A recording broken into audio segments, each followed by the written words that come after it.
విశాఖలో సీఎం చంద్రబాబు పర్యటిస్తున్నారు. అనకాపల్లి జిల్లాలోని రాంబిల్లిలో రెన్యూ ఫోటో వోల్టాయిక్స్ సోలార్ ప్లాంట్ నిర్మాణానికి ఆయన శంకుస్థాపన చేశారు. అనంతరం సీఎం చంద్రబాబు మాట్లాడుతున్నారు. లైవ్ చూద్దాం.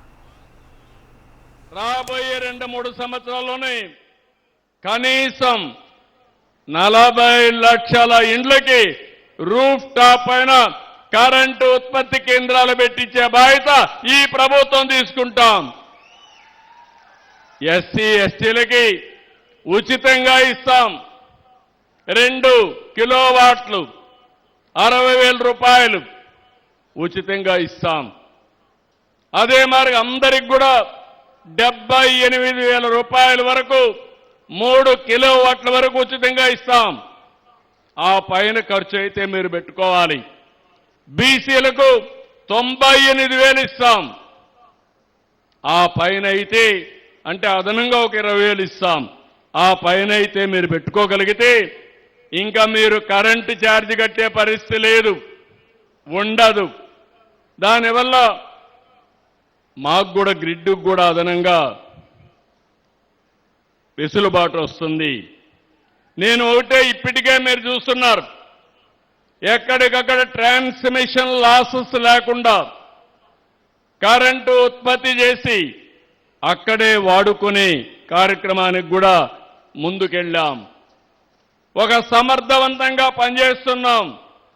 అందువల్లనే మీరు చూస్తే పోయిన గవర్నమెంట్ పెంచిన కరెంటు ఛార్జీల్ని ట్రూ అప్ ఛార్జెస్ పెడితే దాన్ని ట్రూ డౌన్ ఛార్జెస్ గా చేసి యూనిట్కి 13 పైసలు 4,498 కోట్ల రూపాయలు మీ కరెంటు ఛార్జీలు తగ్గించాం. 22 నెలలు ఒక్క పైసా పెంచలేదు. పోయిన గవర్నమెంట్ వేసిన కరెంటు ఛార్జీలు తగ్గించాం. ఇప్పుడు హామీ ఇస్తున్నా, రాంబల్లిలో హామీ ఇస్తున్నా, భవిష్యత్తులో కూడా కరెంటు ఛార్జీలు పెంచమని మరొకసారి మీకు హామీ ఇస్తున్నా. ఈ సంవత్సరం మీరు ఒకసారి చూస్తే 26-27 ఆర్థిక సంవత్సరానికి రెగ్యులేటరీ కమిషను మొన్నే ఆర్డర్ పాస్ చేశారు. ఇందులో మీరు చూస్తే కమర్షియల్ వినియోగానికి యూనిట్ 12 రూపాయల 25 పైసలుంటే 9 రూపాయల 95 పైసలకు తగ్గించాం.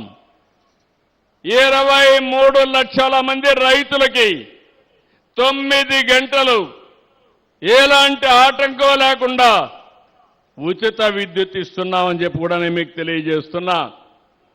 1,13,00,000 మంది గృహ వినియోగదారులకు ఎవ్వరికి కూడా ఒక్క పైసా పెంచాం. 22 లక్షల మంది ఎస్సీ ఎస్టీ ఆర్థికంగా బలహీన వర్గాలకి ఉచిత విద్యుత్ ఇస్తున్నాం. 18,000 కాటేజ్ పరిశ్రమలకి లోడ్ లిమిట్ చూస్తే 10 HP నుంచి 20 వరకు పెంచాం. ఇప్పుడే నేను చెప్పాను, ట్రూ డౌన్ ఛార్జెస్ 4,500 కోట్ల రూపాయలు తగ్గించాం. ఇంకో పక్క 24-25కి అదనంగా ఖర్చు అయితే 15,790 కోట్లు నేను గవర్నమెంట్ భరిస్తాను, మీరు ఏమీ భయపడవలసిన అవసరం లేదని ఎలక్ట్రిసిటీ డిపార్ట్మెంట్కి భరోసా ఇచ్చాను.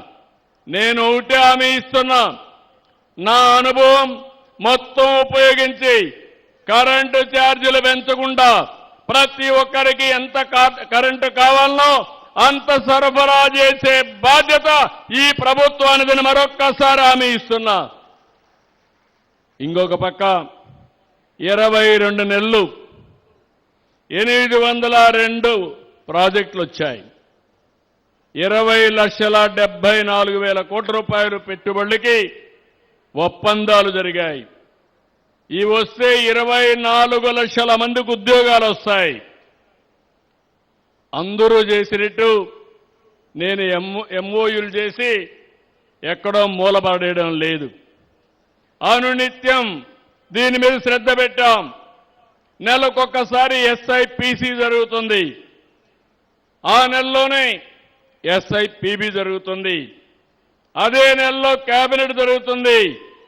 నేను ఒకప్పుడు చెప్పేవాడిని, ఈజ్ ఆఫ్ డూయింగ్ బిజినెస్ నుంచి gear March speed of doing business చేస్తున్నాం. అదే సమయంలో ప్రజలకు కూడా speed of delivering governance, real టైంలో మీ సమస్యల పరిష్కారం చేసే బాధ్యత ఈ ప్రభుత్వానిది. దీనివల్ల 22 నెలల్లో పెట్టుబడులు ఎన్నో వచ్చాయి.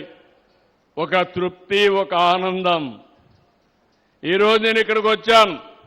5,400 కోట్లు సిన్హా గారు ఇండస్ట్రీ పెడితే, న్యూ రెన్యూ ఇండస్ట్రీ పెడితే నేను ఆనందపడుతున్నా. దానికి కారణం నన్ను నమ్ముకున్న నా ప్రజలకి ఉద్యోగాలు వస్తాయి, ఈ ప్రాంతం అభివృద్ధి అవుతుందని చెప్పి కూడా నేను మీకు తెలియజేస్తున్నా. 25, 26 దేశంలో పెట్టుబడులు చూస్తే 25.3% మన రాష్ట్రానికే వచ్చాయి. ఒక్కసారి గుర్తు చేసుకోండి, 19, 24 ఇండస్ట్రీస్ ఈ రాష్ట్రంలో పెట్టిన వాళ్ళు పారిపోయారు, రావాలంటే భయపడిపోయారు. అవినీతి పెరిగిపోయింది, వేధింపులు పెరిగిపోయినాయి. ఎప్పుడు కూడా ఎక్కడ విశ్వాసం ఉంటుందో అక్కడే పరిశ్రమలు వస్తాయి. ఆ విశ్వాసానికి మారు పేరు, చిరునామా ఆంధ్రప్రదేశ్ అని మరొక్కసారి విజ్ఞప్తి చేస్తున్నారు.